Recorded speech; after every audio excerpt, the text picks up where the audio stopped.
ஸ்டாலின் சாரா விஜயா அப்படின்னு சொல்லும் போதெல்லாம் அப்போ கடுப்பாகுது. அது நானும் இருக்கிறேன்ல போட்டியில், என்ன ஏன் விட்டுறீங்க நீங்கள், நானும் இருக்கிறேன்ல. அப்போ நீங்கள் என்ன செய்யணும், அப்படி யாராவது கூட இருக்க சொல்லிப்பாங்கன்னா, அப்போ நீங்கள் வந்து என்ன செய்யணும், முதலமைச்சரை வந்து கடுமையாக தாக்கி பேசணும். விஜய் பேச முடியல, அங்கிள்னு சொன்ன உடனே ஏகத்துக்கும் போட்டு அடியடின்னு அடிச்சுட்டானுங்க. அதெல்லாம் வந்து இனிமேல் வந்து ஸ்டாலின் சாருன்னு தான் சொல்லணும், ஆனால் நீங்கள் பேசுங்க அப்படின்னு யாராவது சிவி சண்முகம் தரப்புலேருந்து யாராவது கொஞ்சம் ஏற்றி விட்டுருப்பாங்க. இப்படி ஒரு அநாகரிகமான வந்து ஒரு வார்த்தை தேவையில்லைன்னு நினைக்கிறேன். ஜெயலலிதா அவர் கூட பேசியிருக்காங்க சார். ஜெயலலிதா என்ன சொல்லணும்னு கேட்டிங்கன்னா வந்து கருணாநிதின்ற அந்த ஒருமையில் இருக்க அந்த சொல்ல வந்து கருணாநிதின்னு தான் சொல்லணும் தவிர எந்த இடத்துலையும் வந்து பார்த்தீங்கன்னா அறுவருக்கு தகுந்த வார்த்தைகளை அவங்க பேச மாட்டாங்க. இவங்களுக்கு தேவை அவங்களுக்கு ஒரு செக்யூரிட்டி லைஃப், ஒரு சேஃப்டியான ஒரு லைஃப், ஒரு குழந்தைய வச்சுருக்கிறாங்க. இப்போது வந்து ஏன்னா பின்னணி அவருக்கு எவ்வளோ பகைகள் இருக்குது, அந்த பகைகள் அவரோட முடிஞ்சிருச்சா, தொகுதியில் வெற்றி வாய்ப்பு தீர்மானிக்கப்பட்டது இல்லை. கண்டிப்பாக ஜெயிச்சிருவாங்க சார். அதுதான் நான் சொன்னேன். இப்போ நான் சொல்கிற பார்வை தான் எல்லாருக்குமே இருக்குது. இவங்க ஆம்ஸ்ட்ராங் அவருடைய அரசியல் பாதையில் பயணிக்கிறாங்களா, அவருடைய சித்தாந்தத்தை ஏற்றுக்கிட்டு இருக்காங்களா, அவர் கொள்கையை ஏற்றுக்கிட்டு இருக்காங்களான்லாம் கிடையாது. இப்போ இவங்களுக்கு தேவை என்னன்னு கேட்டால் ஒரு பொலிட்டிக்கலாக வந்து பார்த்திங்கன்னா ஒரு செக்யூரிட்டி தேவை.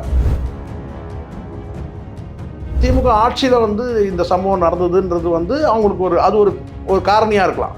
திமுக ஆட்சியில் வந்து நம்ம கணவருக்கு பாதுகாப்பு இல்லை, ஏதோ ஒரு உள்கூத்து வேலை, அதான் ஏதோ ஒன்று. நான் என்ன சொல்கிறேன்னா, இப்போ எதுவுமே உள்ளே இருக்கிறத போய் நாமளாம் வந்து கண்ணு மூக்கு வாய் வச்செல்லாம் பேச முடியாது.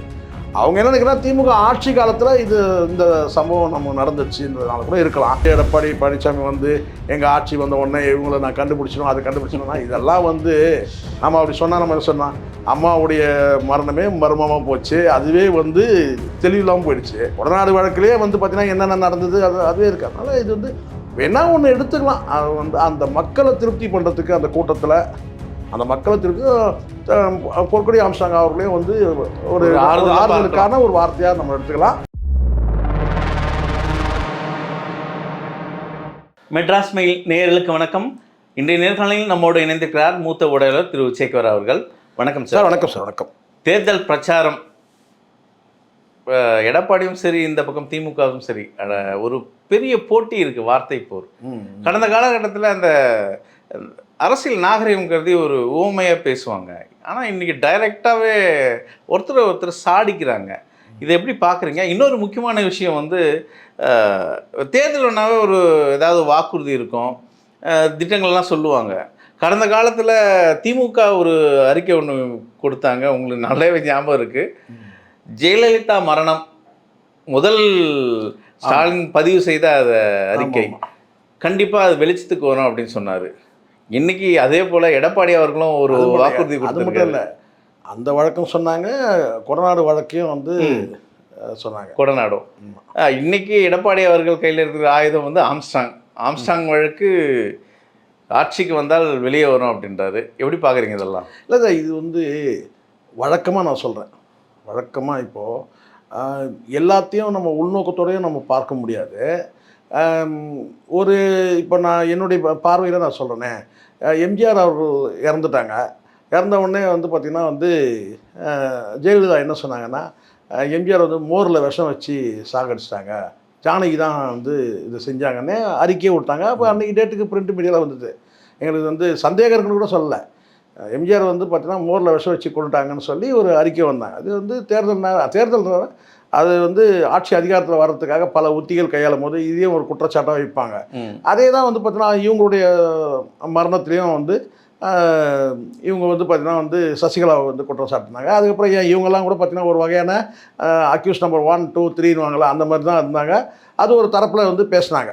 A1 A2. ஆமாம், சரிங்களா. அது சசிகலா மட்டுமே இல்லை, இவங்க வந்து பார்த்தா அம்மாவுடைய சாவில் வந்து மர்மம் இருக்குது அப்படி சொன்னாங்க. இதே இவங்க 21 வந்து ஸ்டாலின் அவர்கள் ஆட்சி வந்த போதும் கொடநாடு வழக்கு நாங்கள் கண்டுபிடிப்போம், வந்து ஜெயலலிதா அவருடைய மரணத்தில் இருக்க மர்மத்தை கண்டுபிடிப்போம்னு சொன்னாங்க. ஸோ இது எல்லாம் வந்து ஒரு அரசியலுக்காக, தேர்தல் அரசியலுக்காக உள்ளே போய்டுன்னு சொல்லிட்டாங்க. ஆமாம், அது நிறைய சொன்னாங்க. அது தாண்டி இன்னொன்று இருக்குது சார். அது உள்ளபடியே பார்த்தீங்கன்னா அரசியல் இல்லை, உள்ளபடியே இப்போ அரசியல் கொலைகள் பெரும்பாலும் நான் பார்த்த வரைக்கும் வந்து அது வந்து உண்மையான குற்றவாளிகளை கண்டுபிடிக்க மாட்டாங்க சார். நீங்கள் வேணால் பார்த்தீங்கன்னா அரசியல் கொலைகள் நீங்கள் எடுத்திங்கன்னா, இப்போது ராஜீவ்தே எடுத்துங்களேன். ராஜீவோட மரணத்தை வந்து முழுமையாக கண்டுபிடிப்பட்டாங்களா? ஏதோ ஒரு 7 பேர் கிடச்சாங்க, உள்ளே தூக்கி போட்டிங்க, அவங்கள வெளியே வந்தால் போதும்னு அடிச்சாங்க, பாட்டு எல்லாத்தையும் வந்து முடிச்சுட்டு ரிலீஸ் ஆகிட்டாங்க. ஆனால் உண்மையான குற்றவாளிகள் யாராவது கண்டுபிடிச்சாங்கன்னா ஒன்றுமே தெரியாமல் போயிடும். அது மாதிரி அரசியல் பெரும்பாலான அரசியல் கொலைகள் அல்லது வந்து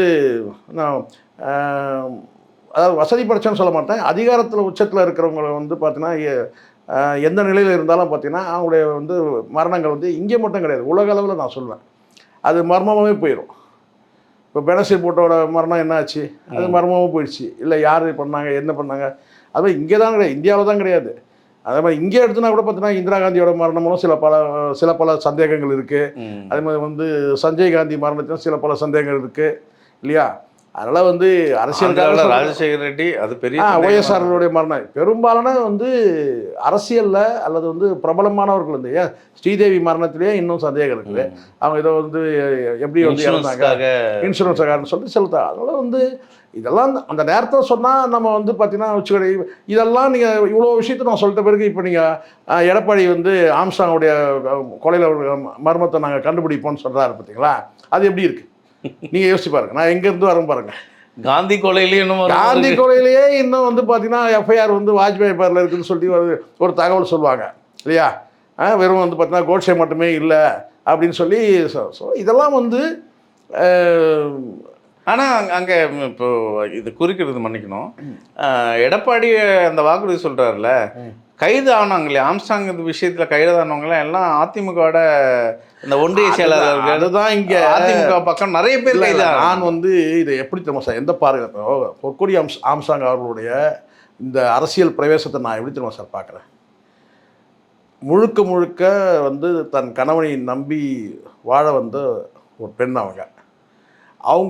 அவர் வந்து பல ஆண்டு காதல். அவருக்கு வந்து பார்த்தீங்கன்னா யார் நம்புறாங்கன்னு எனக்கு தெரியாது. என்னை பொறுத்த வரைக்கும் நான் அவங்க ஆம்ஸ்ட்ராங் அவர்களுக்காக காத்திருந்தாங்க. ஆமாம், அவ்வளோ நீண்ட காலம் இருக்குது. ஒன்று ரெண்டாவது என்னன்னா வந்து அவரும் வந்து லேட்டாக வந்து பார்த்தீங்கன்னா திருமண வாழ்க்கைக்கு வரதா வேணாமா இல்லை பொது வாழ்க்கையிலே இருந்துடலாமான்ற அந்த தடுமாற்றத்தில் தான். அதுக்கப்புறம் வந்து ரொம்ப லேட்டு தான் அவரே பருவத்திலேருந்து அந்த காதல். ஆமாம், அதனால் வந்து என்னுடைய பார்வையில் நான் வந்து அவர்கிட்ட அந்த பழகணுன்றதை விட கேட்டால் ஒரு 3 மணி நேரம் தான் நான் வந்து அவரோட பேசியிருக்கேன். அந்த 3 மணி நேரத்தில் வந்து பார்த்தீங்கன்னா அவருடைய அரசியல் அறிவு, அனுபவங்கள், ரிசர்வேஷன் குறித்த பார்வை, ஸோ இது எல்லாமே வந்து பார்த்தீங்கன்னா வந்து ஒரு பொது வாழ்க்கையில் வந்து யாருக்காக நம்ம இந்த பொது வாழ்க்கையை நம்ம வந்து டெடிகேட் பண்ணுறோம், இது எல்லாமே தெளிவான பார்வை இருந்துச்சு அவருக்கு. ஆனால் அதை தாண்டி அவருக்கு வந்து இன்னொரு வந்து ஒரு இதை சொன்ன ஒரு பாதை இருக்குன்றது வந்து எனக்கு தெரியாது. ஆனால் பரவலாக சொல்கிறது தானே எல்லாருமே வந்து பார்த்தீங்கன்னா வந்து அவருக்கு இன்னொரு பாதை இருக்குன்னு. அதில் வந்து பார்த்தீங்கன்னா அந்த அண்டர் வேர்ல்டுன்றாங்க இல்லையா, அதிலலாம் வந்து பார்த்திங்கன்னா நமக்கு பெரிய அனுபவம் கிடையாது. யார் என்ன லிங்க்ன்றது நமக்கு தெரியாது. ஒரு அரசியல்வாதியாக அவர் நமக்கு தெரியும். ஆனால் வந்து அவர் கொல்லப்பட்டார். இப்போ வந்து என்னென்னா நம்ம பார்வை வந்து என்னன்னாக்கா ஆம்ஸ்ட்ராங் அவருடைய வந்து அரசியல் பாதை என்ன, இவங்களுடைய பாதை என்னன்னா நம்ம பார்க்க முடியாது. இப்போ இவங்களுக்கு தேவை அவங்களுக்கு ஒரு செக்யூரிட்டி லைஃப், ஒரு சேஃப்டியான ஒரு லைஃப். ஒரு குழந்தைய வச்சுருக்கிறாங்க. இப்போது வந்து ஏன்னா பின்னணி அவருக்கு எவ்வளோ பகைகள் இருக்குது, அந்த பகைகள் அவரோட முடிஞ்சிருச்சா. தொகுதியில் வெற்றி வாய்ப்பு தீர்மானிக்கப்பட்டது இல்லை. கண்டிப்பாக ஜெயிச்சிருவாங்க சார். அதுதான் நான் சொல்லேன். இப்போ நான் சொல்கிற பார்வை தான் எல்லாருக்குமே இருக்குது. இவங்க ஆம்ஸ்ட்ராங் அவருடைய அரசியல் பாதையில் பயணிக்கிறாங்களா, அவருடைய சித்தாந்தத்தை ஏற்றுக்கிட்டு இருக்காங்களா, அவர் கொள்கையை ஏற்றுக்கிட்டு இருக்கிறாங்களான்லாம் கிடையாது. இப்போ இவங்களுக்கு தேவை என்னன்னு கேட்டால் ஒரு பொலிட்டிக்கலாக வந்து பார்த்திங்கன்னா ஒரு செக்யூரிட்டி தேவை, ஒரு சேஃப்டி தேவை. ஒரு பிள்ளையோடு இருக்கிறாங்க. இப்போ அவருக்குள்ள பகை வந்து எப்படிப்பட்ட பகை, அவரோட முடியுதா அந்த பகையில் தொடருதான்னு தெரியாது. இப்போ அண்ணன் திரும்ப வந்து சொல்கிறாரு அவங்களுக்கும் வந்து ஆபத்து இருக்குன்ற மாதிரி ஒரு வார்த்தை சொன்னார். அப்படி பார்க்கும்போது நம்ம இப்படி தான் பார்க்குறோம். அவங்க வந்து மக்களுக்கு வந்து என்ன நன்மை செய்வாங்களா, என்ன செய்வாங்க, அதெல்லாம் நம்ம பார்க்கல. இப்போ அவங்களுக்கு வந்து பார்த்திங்கன்னா வந்து அரசியல் ரீதியாக ஒரு செக்யூரிட்டி தேவைன்றது அவங்களும் உணர்ந்துருக்கிறாங்க. இப்போ அவங்க எடுத்துருக்கிற பாதை வந்து பார்த்திங்கன்னா அதிமுக, அவ்வளோதான்.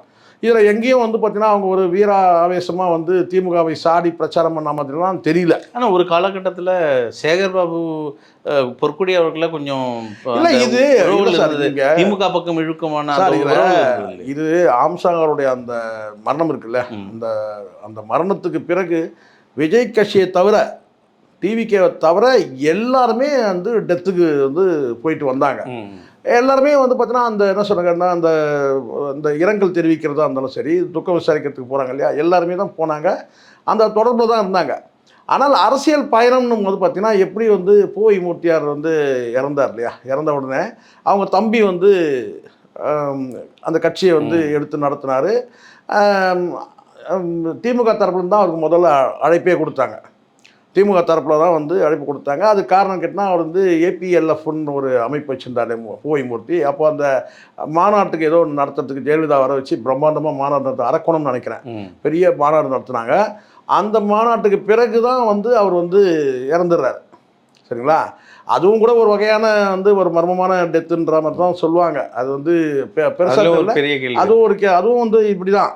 இது வந்து இந்த எப்படி ராஜீவ் காந்தி மரணத்தில் வந்து எப்படி நம்ம அது மாதிரி வந்து கேட்டால் அதுவும் வந்து ஒரு வகையான ஒரு திடீர்னு மரணம் அடைஞ்சு. அப்போது அந்த டைமில் வந்து ஒரு கட்சியில் இருக்கிற ஒரு நிர்வாகிகள்லாம் ஒரு விரக்தியான சூழல், அவங்க தம்பியும் வந்து பார்த்தீங்கன்னா வந்து ஒரு சோர்ந்து போயிருக்கிற சூழலில் அப்போ வந்து இவங்க என்ன செஞ்சாங்கன்னா அந்த அனுதாபத்தை திரட்டிக்கிறதுக்காக அன்னைக்கு டேட்டுக்கு வந்து பார்த்தீங்கன்னா திமுக வந்து கூட்டணி சேர்ந்து ஒரு சீட்டு அவருக்கு வழங்கினாங்க. அவர் ஜெயிச்சும் வந்து எம்எல்ஏ ஆனார்.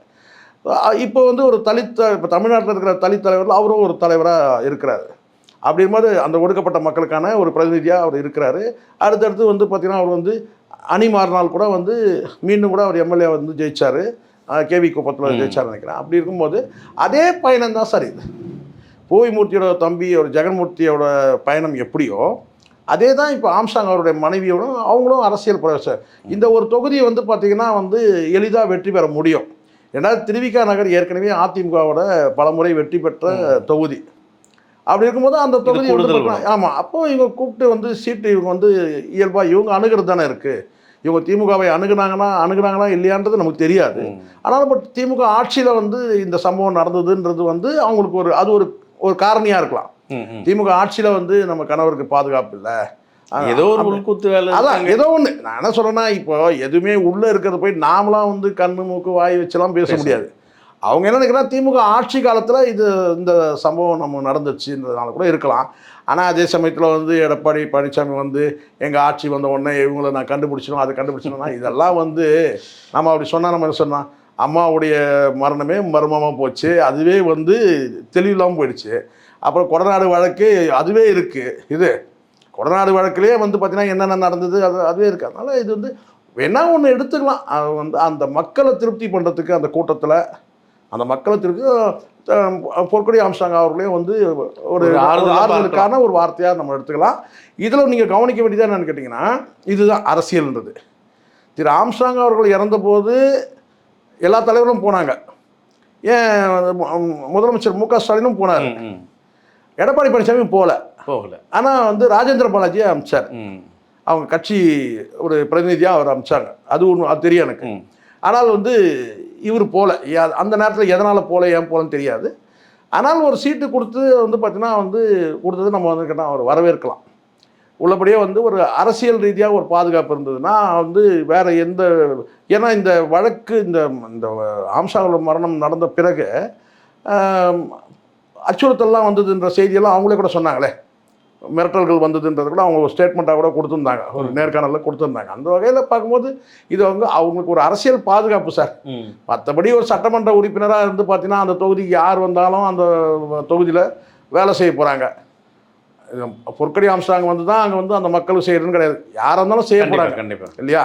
ஆனால் அந்த ஒரு தொகுதியை வந்து அவங்களுக்கு கொடுக்கும்போது பார்த்திங்கன்னா அவங்களுக்கு ஒரு பாதுகாப்பு, அவங்க குடும்பத்துக்கு ஒரு பாதுகாப்புன்ற அந்த அடிப்படையில் நம்ம பார்க்கலாம். அதுதான். ஆனால் எனக்கு தெரிஞ்ச வரைக்கும் அந்த தொகுதியில் வந்து வெற்றி அடைஞ்சிருவாங்க அப்படி தான் நான் நினைக்கிறேன். இப்போது எடப்பாடியோட அந்த பிரச்சாரம் தான் கொஞ்சம் பேசும் பொருளாக இருக்குது. அவர் ரொம்ப அருவருப்பான பிரச்சாரத்தெல்லாம் மேற்கொள்கிறாரு.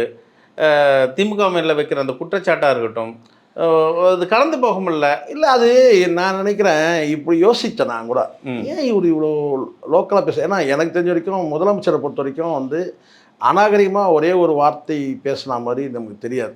இது வரைக்கும் நம்ம பார்த்ததில்ல. எந்த இடத்துலையும் வந்து பார்த்திங்கன்னா வந்து யாரையும் வந்து ஏளனமாக இல்லை அருவருப்பான வார்த்தையோ வந்து கெட்ட வார்த்தையோ அந்த மாதிரி இது வரைக்கும் முதலமைச்சர் மு க ஸ்டாலின் வந்து பேசுனதா இது வரைக்கும் இப்போ இல்லை. நான் சொல்கிறேன் ஒரு கெரியர்லேயே நான் சொல்கிறேன், அந்த மாதிரி வந்து எதுவும் பேசினதில்ல. ஒரு முறை வந்து பேசும்போது கூட என்ன சொன்னார்னா, வைகோரில் ஒரு காலத்தில் சாடும்போது கூட என்ன சொன்னார்,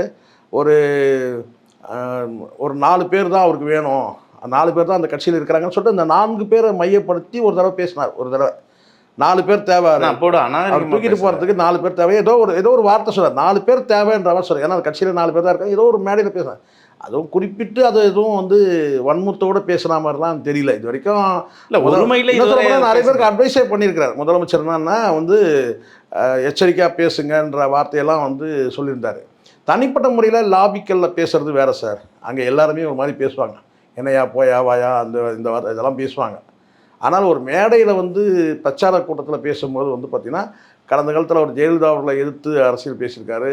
கடுமையான சாடல் வந்து பார்த்திங்கன்னா, வைகோ அவர்கள் வந்து முதலமைச்சர் சாடும்போது கூட பார்த்திங்கன்னா ஒரு வார்த்தையில் முடிச்சுட்டு போயிடுவார். அந்த மாதிரி ஏதோ ஒரு வார்த்தை விட்டதுன்னு நான் நினைக்கிறேன். அவர் ஒரு 4 பேர் தான் அவருக்கு தேவை அப்படி சொல்லி அப்புறம் ஒருமையிலலாம் அவன் இவன்லாம் பேச மாட்டார். என்ன இப்போ வந்து இந்த கவர்னருக்கு இவருக்கு ஒரு மோதல் வந்தபோது ஒரு முறை வந்து பேசினார். மு.க. ஸ்டாலின் வந்து என்ன சொன்னார்னா, ஒருத்தன் சொல்கிறான் அப்படின்னு சொல்லி பேசினார். ஒருத்தன்ற அந்த இன்னு போட்டு பேசினார், ஒருமையில் பேசினார். மற்றபடி ஒரு ஆபாசமாக அருவருக்கு தகுந்த வார்த்தை இல்லை வந்து ஒருமையில் போடா வாடான்னு பேசுகிறது அதெல்லாம் இல்லை எந்த கட்சி தலைவர்களும் அந்த மாதிரி இல்லை. பட் இவர் வந்து இவரை எப்படி சொல்கிறதுனே தெரியல. எடப்பாடி பழனிசாமி இப்போ தான் அந்த மாதிரி பேசுகிறாரு. எதனால் இருக்குன்னு நான் நினைக்கிறேன்னா, இங்கே நம்ம வந்து இதை விஷயத்தை பாஜக தரப்பில் நாங்கள் அதை பத்திரிகைகள் கேட்குறாங்க, இது காலத்தின் கட்டாயம் சொல்கிறாங்க. காலத்தின் கட்டாயம்ல என்ன மேட்டர் நான் சொல்கிறேன் பாருங்க. இப்போ என்ன ஆயிடுச்சுன்னா, இவன் விஜய் வந்து உள்ள நுழைஞ்சி பேசும்போது நான் சொல்கிறான், டிஎம்கேவா வந்து டிஎம்கே டிவிகே தான் இங்கே 2 பேருக்கு தான் போட்டியே இங்கே அப்படின்னு சொல்கிறது. அதுக்கப்புறம் வந்து ஸ்டாலின் சாரா விஜயா அப்படின்னு சொல்லும் போதெல்லாம் அப்போ கடுப்பாகுது. அது நானும் இருக்கிறேன்ல போட்டியில், என்ன ஏன் விட்டுறீங்க நீங்கள், நானும் இருக்கிறேன்ல. அப்போ நீங்கள் என்ன செய்யணும், அப்படி யாராவது கூட இருக்க சொல்லிப்பாங்கன்னா, அப்போ நீங்கள் வந்து என்ன செய்யணும், முதலமைச்சரை வந்து கடுமையாக தாக்கி பேசணும். விஜய் பேச முடியல, விஜய் ஒரே வார்த்தை அங்கிள்னு சொன்ன உடனே பிலுபிலுன்னு பிடிச்சிக்கிட்டானுங்க. விஜய் வந்து அங்கிள்னு சொன்ன உடனே ஏகத்துக்கும் போட்டு அடியடின்னு அடிச்சிட்டானுங்க. அதெல்லாம் வந்து இனிமேல் வந்து ஸ்டாலின் சாருன்னு தான் சொல்லுவோம், ஆனால் நீங்கள் பேசுங்க அப்படின்னு யாராவது சிவி சண்முகம் தரப்புலேருந்து யாராவது கொஞ்சம் ஏற்றி விட்டுருப்பாங்க, நீங்கள் கொஞ்சம் இப்படி பேசுங்க அப்படின்னு சொல்லிட்டு. ஆனால் பேசலாம் சார், ஆனால் நம்பணும்ல. கண்டிப்பாக முதலமைச்சர் வந்து கலைஞர் கருணாநிதி அவர்களை பொறுத்த வரைக்கும் ஒட்டுமொத்த குடும்பமும் பொத்தி பொத்தி பாதுகாத்தது அவரை. எவங்கிட்ட வந்து நின்று சண்டை போட்டாங்க எல்லாருமே, உள்ளபடியே எல்லாருக்கும் தெரியாது, ஊர் உலகத்துக்கு எல்லாருக்கும் தெரியும். அவருடைய கடைசி காலம் வீல் சேர்லேயே வந்து உட்காந்து அதான் இந்த இடத்துல என்ன பதிவுன்னா, அதாவது இவரோட குற்றச்சாட்டு, எடப்பாடி அவர்கள் குற்றச்சாட்டு சொல்கிறதுக்காக இந்த சொல்கிறேன். கலைஞர் அவர்களை அதாவது ரொம்ப உதாசீனப்படுத்திலாம் ஸ்டாலின் பண்ணாருண்ணா. ஆனால் நாங்கள் கலைஞர் வீட்டு வாசலில் நாங்கள் பத்திரிகையாளர் நிறைய வாட்டி நின்று இருக்கோம். நைட்டில் இந்த தேர்தல் டைம் கிட்டத்தட்ட 3 எலெக்ஷனில் நான் வாசலில் காத்திருந்துருக்கேன். கலைஞர் தான் ஸ்டாலினை வந்து மதிக்க மாட்டார். நாங்கள் அதை பார்த்துருக்கோம். அது சார் அதாவது சார் அதாவது இந்த வீல் சேரில் இருக்கும்போது கூட அவர் துணை முதலமைச்சர் ஆக்கல சார். அதுக்கப்புறம் தானே சார் ஆக்குனாங்க சார். ஒன்று சார், கலைஞர் வந்து தன்னுடைய அரசியல் வாரிசாக வந்து ஸ்டாலின் அவர்களை முடிவு பண்ணிட்டார். ஆனால் முடிவு பண்ணதை வெளியே வந்து பார்த்தீங்கன்னா டிக்ளேர் பண்ணாமல் வச்சுருந்தார். அதை வந்து அதை வந்து ஃபேஸ் பண்ணுறதுக்கு எவ்வளோ நிதானம் வேணும் தெரியுமா? அது ஸ்டாலின் அவர்களுக்கே தெரியாது. அதுதான் சொல்கிறேன். அதாவது ஒரு கட்டத்தில் அழகிரி அவர்களுக்கு வந்து வீட்டில் வந்து சண்டை போடுறாராம், கலைஞர்கிட்ட சண்டை போடுறாராம். அப்போது ஒருமையில் வந்து ஏதோ பேசி ஏதோ தப்பாக பேசியிருக்கார், தம்பின்ற முறையில் ஏதோ ஒரு தப்பாக பேசியிருக்காரு. சரி, இப்போ எல்லோரும் ஒன்றா இருக்கிறாங்க, நம்ம அதை சொல்ல வேண்டியதில்லை, அந்த வார்த்தையை இப்போ தவிர்த்துக்கலாம். ஆனால் ஏதோ ஒரு தப்பாக வந்து தம்பியை வந்து சொல்லி வந்து சொல்கிறாரு. அப்போ கலைஞர் அவர்கள் வந்து என்ன செஞ்சாராம், வந்து அந்த வார்த்தை சொன்னோன்னா ரொம்ப கோபமாயிட்டாராம். எப்படி நீ அந்த வார்த்தையை சொல்லுவ அப்படின்னு சொல்லிட்டு உடனே வந்து பேராசிரியர் கூப்பிட்டு கட்சி விட்டு நீக்க சொன்னார். அப்போ தான் அந்த நீக்கம் அப்போ தான் இருந்துச்சு. அதாவது மு.க. அழகிரி அவர்கள் வந்து ஒரு வார்த்தையை வந்து ஸ்டாலின் குறித்து கலைஞர்கிட்ட சொன்ன ஒரு வார்த்தையை அவர் தாங்க முடியாமல் தான் என்ன செஞ்சாராம், வந்து பேராசிரியரே தயங்கினாராம். இல்லை நீங்கள் முதல்ல கட்சியை விட்டு நீக்குங்கன்னு சொல்லிட்டு அப்போ தான் அந்த நீக்கமே அப்போ தான் நடந்துச்சு. நிறைய பேருக்கு தெரியாது. இப்போ நம்ம பேசுகிறது பொருள் கிடையாது. இது எதுக்காக சொல்கிறேன்னா, எந்த வகையிலையும் வந்து பார்த்தீங்கன்னா வந்து மு.க. ஸ்டாலின் அவரில் போய் இந்த நாக்கில் நரம்பு இல்லாமல் பேசக்கூடாது, இஷ்டத்துக்கு எது வேணால் பேசக்கூடாது. ஒரு எதிர்கட்சி தலைவர்னா பொறுப்பாக பேசணும் இல்லையா? உங்கள்கிட்ட வந்து அவர் வந்து கெஞ்சினாரா இல்லையா?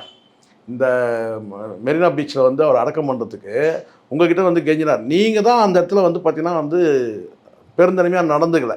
கோர்ட் வரைக்கும் போய் கடைசியில் கோர்ட்டில் வந்து இந்த வழக்கு இருக்குது, அந்த வழக்கு இருந்தோம், நீதிமன்றத்தில் அது வந்து பார்த்தீங்கன்னா அதுக்கு வந்து இடம் கொடுத்தாங்க. அதனால் எனக்கு தெரிஞ்சு இதெல்லாம் அபாண்டமான ஒரு விஷயம். என்னன்னு கேட்டால், அவர் வந்து வீட்டு சிறையில் வந்து வச்சுருந்தாங்கன்று சொல்கிறதெல்லாம் மிகைப்படுத்துனது இல்லை. இதெல்லாம் ஒரு இல்லை. அதை தாண்டி வந்து அதுக்கப்புறம் வந்து அவர் பேசக்கூடிய வார்த்தை, கனிமொழிகள் குறித்து அவர் பேசுனது வந்து அவர் திட்டமிட்டு பேசினாரா இல்லை அந்த மாதிரி வந்து பார்த்தீங்கன்னா அந்த வார்த்தைகள் அமைஞ்சிருச்சான்றதும் கூட சில நேரத்தில் சந்தேகமாக தான் இருக்குது அவர் பேசுனது. ஆனால் வந்து இப்படி ஒரு அநாகரிகமான வந்து ஒரு வார்த்தையை தேவையில்லைன்னு நினைக்கிறேன். ஜெயலலிதா அவர் கூட பேசியிருக்காங்க சார். ஜெயலலிதா என்ன சொல்லணும்னு கேட்டிங்கன்னா வந்து கருணாநிதின்ற அந்த ஒருமையில் இருக்க அந்த சொல்ல வந்து கருணாநிதின்னு தான் சொல்லணும் தவிர எந்த இடத்துலையும் வந்து பார்த்தீங்கன்னா அறுவருக்கு தகுந்த வார்த்தைகளை அவங்க பேச மாட்டாங்க. அது ஒரே ஒரு தடவை வந்து பார்த்திங்கன்னா வந்து இந்த ஆராசா குறித்து பேசும்போது ஒரு வார்த்தையை வந்து விட்டாங்க. எப்பயாவது ஒரு முறை வந்து ஒரு வார்த்தை வருதுன்னு ஒன்று இருக்குது.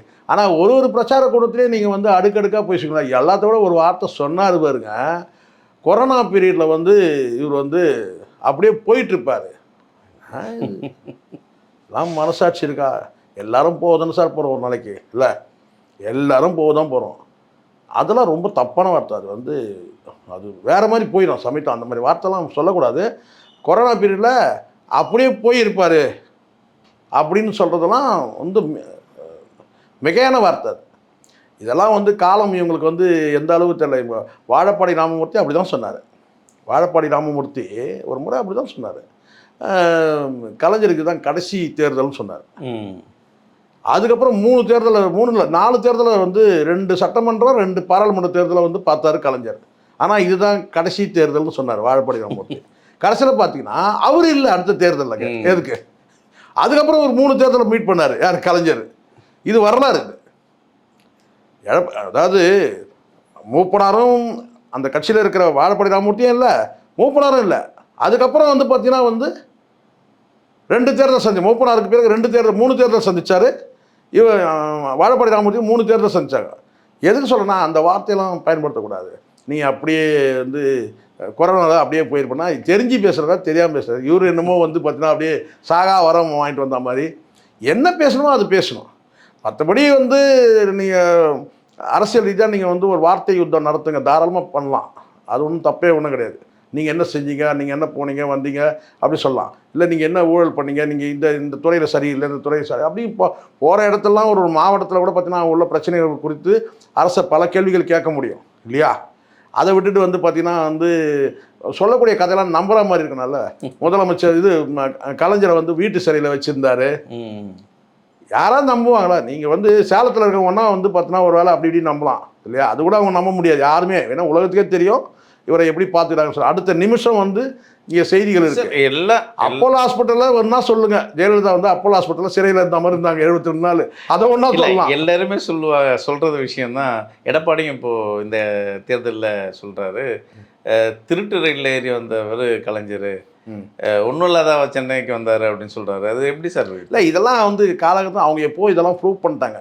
இந்த திருட்டு ரயில் ஏறி வந்தேன்னு சொல்கிறதுலாம் யாரோ ஒருத்தர் ஒரு ஆற்றமையினால் வந்து ஒரு புத்தகத்தில் எழுதி வைக்கிறத வந்து என்ன திருட்டு ரயில் வருதுன்னு கேட்டால் அப்படி பார்த்தா இன்றைக்கி ஒரு நாளைக்கு எவ்வளோ பேர் பண்ணால் அதெல்லாம் நடந்ததுனாலே தெரியல. எல்லாத்தையுமே கேள்வி கேட்டவங்க தான் சார் இவங்க. கள்ளக்குடி வந்து பார்த்தீங்கன்னா ரயில் மறியல் கூட கேள்வி எழுப்பினாங்க. ஓடாத தண்டவாளத்தை தலையை வச்சுன்னு சொல்கிறாரு. இதெல்லாம் ஓல்டு ரெக்கார்டு சார். இது கலைஞர்லாம் இப்போ நீங்கள் விட்டுறது பாருங்கள். எம்ஜிஆர் போயாச்சு. இப்போ நான் கேட்குற ஒரே வார்த்தை, நீங்கள் இவ்வளோ பேசுகிறீங்கல்ல, எம்ஜிஆர் வந்து அம்பிகாவுக்கும் ராதாவுக்கும் வந்து பார்த்தீங்கன்னா சொத்தை எழுதி வச்சாருன்னு ஒரு கதை ஓடிட்டு இருக்குது. இந்த நேரத்துக்கு கூட சித்ரா லட்சுமன் கூப்பிட்டு கேட்குறாரு. இதான் நேரத்துக்கு ஒரு பழைய பேப்பர் வந்து ஒரு 80 பேப்பர் ஒன்று, ஸ்டுடியோ 80 நியூஸ் பேப்பர் ஒன்று வருது. அந்த ஏஆர்எஸ் ஸ்டுடியோவே யார் ஓப்பன் பண்ணதுன்னு கேட்டிங்கன்னா எம்ஜிஆர் தான் ஓப்பன் பண்ணார். 80 ஒரு பேப்பர், 1980 ஒரு நியூஸ் பேப்பர் வந்து என் கண்ணுக்கு நேற்று வந்துச்சு. அப்போ அதை பார்க்குறவன்னு கேட்டிங்கன்னா அம்பிகா ராதாவுடைய வந்து ஸ்டுடியோவே யார் திறந்து வச்சதுன்னு கேட்டிங்கன்னா வந்து எம்ஜிஆர் நகர். அதுக்கு பிறகு அதோட சேர்ந்து இருக்கக்கூடிய ஒரு லேண்டை தான் வந்து இவர் வந்து தானமாக கொடுத்துட்டாருன்னு கூட தகவல் இருக்குது. ஸோ நான் எதுக்கு இதெல்லாம் சொல்கிறேன்னா, நீங்கள் கலைஞரை பற்றி நீங்கள் பேசுனா அப்புறம் எம்ஜிஆரை பற்றி பேச வேண்டியிருக்கும். இது அவசியம் இல்லை. இன்றைக்கி வந்து ஸ்டாலின் கவர்மெண்ட்டு எப்படி இருக்குது, என்ன பண்ணாங்க, என்ன குறைகள் வச்சாங்க, என்ன ஊழல் செஞ்சாங்க, என்ன குறைகள் இருக்குது, அமைச்சர்கள் இருக்கிற தப்பு என்ன இருக்குது, அதை பேசுவீங்களா காரசாரமாக? அதை விட்டுட்டு அவர் வந்து வீட்டு சிறையில் வச்சாங்க, இவர் கொரோனாவில் போயிருப்பார், அதெல்லாம் வந்து தனிநபர் விமர்சனங்கள் ரொம்ப ஓவராக இருக்குது. இது ஒரு பக்கம்னா இதோட ஒரு கூத்து கேட்டிங்கன்னா, குஷ்பு வந்து சொல்கிறாங்க இவருடைய வந்து தப்பான ஆட்சி நடக்கும்போது அப்பான்னு எப்படி சொல்ல முடியும்? எப்படி தப்பான ஆட்சியில் வந்து ஸ்டாலின் எல்லாம் அப்பான்னு எப்படி சொல்ல, அந்த மாதிரி வந்து எதுகை மோனையோடு சொல்கிறாங்களாம். எது அடுக்குமொழியோடு சொல்கிறாங்களாம். தப்பான ஆட்சியில் அப்பா என எப்படி சொல்ல முடியும், அப்பான்னு எப்படி சொல்ல முடியும்? உங்களை யார் அப்பான்னு சொல்ல சொன்னது? ஊரே ஐயான்னு தானே சொல்லிட்டு இருக்கு. ஐயான்னு சொல்லுங்க. இல்லை அவங்க அப்பான்னா கொஞ்சம் கசப்பு. அது அப்பான்னு அதான் உங்கள் அப்பா மேலே உள்ள கோவத்தெல்லாம் வந்து நீங்கள் எல்லார்ட்டையும் காட்ட முடியாதுல்ல. உங்கள் அப்பா எப்படிப்பட்டவர்னு சொல்லிட்டு நீங்களே சர்டிஃபிகேட் கொடுத்தீங்க, குஷ்புவே சர்டிஃபிகேட் கொடுத்தாங்க இல்லை உங்கள் அப்பா எப்படின்னு சொல்லிட்டு. அப்போ உங்களுக்கு வந்து பார்த்தீங்கன்னா அப்பா உங்களுக்கு தப்பாக இருந்தாலும் எல்லாமே தப்பாகவே தெரியும், எல்லா அப்பாவும் தப்பாகவே தெரியும் இல்லை. இப்போ பாருங்கள் பாவம் இவங்களுடைய, இப்போது பாவம் தான் நான் யார் சொன்னேன், இப்போ முதலமைச்சர் மு.க. ஸ்டாலின் தான் நான் சொல்கிறேன். 75 ஆண்டு காலம் ஆயிடுச்சு, 75 வயசு. இவங்கெல்லாம் வந்து விமர்சிக்கிற அளவுக்கு ஆயிடுச்சு பாருங்கள் அவர். இது குஷ்புலாம் வந்து குஷ்புலாம் வந்து விமர்சிக்கிற அவரோட அரசியலுக்கு இவங்கெல்லாம் கால் தூசி. அதுதான் நான் சொல்கிறேன், எவ்வளோ நீண்ட ஒரு அரசியல் போராட்டம் இல்லை அதான் சொல்கிறேன், எவ்வளோ நீண்ட கால அரசியல் பயணம். இதில் குஷ்புலாம் வந்து விமர்சனம் பண்ணுற அளவுக்கு இல்லை. இன்றைக்கு இந்த மிசாவில் அடிபட்டு உயிரோடு இருக்கிற ஒரு நபர் வந்து மு.க. ஸ்டாலின். ஆமாம், எவ்வளோ பேர் வந்து வாழ்க்கை எப்படியே ஆயிடுச்சு, எல்லாரும் காலமாயிட்டாங்க. ஸோ குறைஞ்சபட்சம் இந்த என்ன விமர்சனம் பண்ணலாம்? இப்போ தப்பான ஆட்சி, என்ன தப்பான ஆட்சி சொல்லு என்ன தப்பான ஆட்சி? குஷ்புவே நான் சொல், என்ன தப்பான ஆட்சி? தப்பான ஆட்சியில் அப்பா என சொல்வது, அப்பா என எப்படி அழைக்க முடியும்? தப்பான ஆட்சியின் முதலமைச்சரை எப்படி வந்து அப்பா என அழைக்க முடியும்? எல்லா இடத்துலையும் நீங்கள் வந்து குற்ற நிகழ்வு எல்லா ஆட்சிலையும் வந்து நடக்கும் சார். அங்கே ஒன்றும் இங்கே ஒன்றும் நடக்கும். உங்கள் ஆட்சியில் வந்து பார்த்தீங்கன்னா ஒரு லாக்அப் டெத்து, அதே மாதிரி இங்கேயும் ஒரு லாக்அப் டெத்து. யாரும் இங்கே வந்து பாராட்டல. உங்கள் ஆட்சியிலும் நடந்திருக்கு, உங்கள் ஆட்சியிலையும் கற்பழிப்பு நடந்திருக்கு, இங்கேயும் கற்பழிப்பு நடந்திருக்கு இல்லை. எல்லா ஆட்சிலையும் வந்து பார்த்தீங்கன்னா இது குற்ற நிகழ்வுகள் நடக்க தான் செய்யுது. இதை நார்மலைஸ் பண்ணல. ஆனால் அதை வச்சு வந்து பார்த்தீங்கன்னா வந்து இதை மட்டுமே குறிப்பாக வச்சு சொன்னால் அப்போ நீங்கள் சொல்ல முடியாதுல்ல, வேற யாருன்னா சொல்லலாம். நீங்கள் சொல்லலாமா? உங்கள் ஆட்சியில் நாளைக்கு ஏதாவது நடக்காதுன்ற உத்தரவாதம் இருக்கா? இதே எடப்பாடியே வராரு, எந்த குற்ற நிகழ்வும் நடக்காதா? நான் கேட்குறேன். எல்லா இடத்துலையும் நடக்க தான் நடந்து தான் இருக்கு. அதனால் வந்து பார்த்தீங்கன்னா வந்து அதே மாதிரி பொள்ளாச்சியிலேருந்து எல்லாமே அதே மாதிரி இப்போ பொள்ளாச்சி நிகழ்வு இங்கே வந்து அண்ணா யூனிவர்சிட்டி நடந்துச்சு, எல்லாம் இதே தான். அதனால் வந்து இவங்க என்னமோ வந்து பார்த்தீங்கன்னா அப்படியே ஆட்சி மாறி இவர் கையில் கொடுத்த உடனே அடுத்தது எல்லாத்துக்கும் அவங்க கேட் போட்டுருவார். நீ வரட்டு எனக்கு தெரிஞ்ச வரைக்கும் வந்து பார்த்தீங்கன்னா அரசியல் பிரச்சாரம் என்பது வந்து பார்த்தீங்கன்னா ஜெயலலிதா அவர்களுக்கும் வந்து கலைஞர் அவர்களுக்கும் நடந்துச்சு ஒரு வார்த்தை போல். அதுவும் கூட வயது மூப்பான பிறகு பார்த்தீங்கன்னா கலைஞர் வந்து பார்த்தீங்கன்னா வந்து அந்த அம்மையார் மரியாதை சொல்லுவார். அவங்க பேசினாலும் கூட இவர் வந்து அதே மாதிரி முதலமைச்சர் எனக்கு தெரிஞ்சுக்க இப்போ இருக்கிற நம்ம முதலமைச்சர் கூட பார்த்தீங்கன்னா கடுமையாக வார்த்தை போர் நடத்துகிற அளவுக்குலாம் அவர் இல்லை. அதை கடந்து போயிரு. என்னென்ன ஒரு கஷ்டமாக இருந்துச்சு அவர் சொன்ன ஒரு வார்த்தை என்னன்னு கேட்டிங்கன்னா, அந்த கொரோனா பீரியடில் வந்து நான் அந்த மருத்துவமனைக்கு வார்டுக்கு போயிட்டு வந்த பிறகு ஒரு வாரம் என் வீட்டில் அவங்க ஒய்ஃப் வந்து பேசவே இல்லை. அதாவது துர்காம்மா வந்து பேசவே இல்லை, என் மனைவி என்கிட்ட ஒரு வாரம் பேசவே இல்லைன்னு சொன்னார். அது ரொம்ப உருக்கமாக இருந்துச்சு அந்த இடம். உள்ளபடியே உண்மை தானே சார். இப்போ நம்மளாம் பொது வாழ்க்கையில் இருக்கிறோம், நானும் அப்படி தான். நேராக போயிட்டு வீட்டுக்கு பின்பக்கம் போயிட்டு இது சொந்த வீட்டிலே திருட மாதிரி போய் வீட்டுக்கு பின்பக்கம் குழாயை திறந்து பார்த்தீங்கன்னா அப்படியே உட்காந்துப்பேன். குழாவை திறந்து டேப்பை திறந்துட்டு அப்படியே வீட்டுக்கு பின்பக்கம் ஒரு டேப்பு, அந்த டேப்பை திறந்து பின்னாடி போய்ட்டு உட்காந்து தரையில் உட்காந்துப்பேன். அந்த குழா தண்ணி ஃபுல்லாக கம்ப்ளீட்டாக ஒரு 10 நிமிஷம் அப்படியே அந்த தண்ணி ஃபுல்லாக போன பிறகு, ஏன்னா நம்மளால் வீட்டில் வேறு யாருக்கும் ஒரு பிரச்சனை வந்துடக்கூடாதுன்னு சொல்லிட்டு இருப்பேன். அதனால் இங்கே வந்து எல்லார் வீட்லேயும் அதுதான் நிலமை. எடப்பாடி பழனிசாமியும் கொரோனா பீரியடில் ஒரு வார்டாக போயிட்டு வந்ததுலாம் நமக்கு தெரியும். அதனால் வந்து பொதுவான அதெல்லாம் பெரிய டிசாஸ்டர் சார். அது ஒரு இயற்கை பேரிடரில் போயிட்டு செயல்படும் போது நீ போயிட்டுருப்ப, நம்ம இப்படி கூட சொல்லலாம், உன் நேரம் நல்லா இருந்துச்சு நீ இருக்கிற இல்லை, அப்படி கூட சொல்லலாம்ல, உங்கள் நேரம் நல்லா இருக்குது நீங்கள் இருக்கிறீங்க.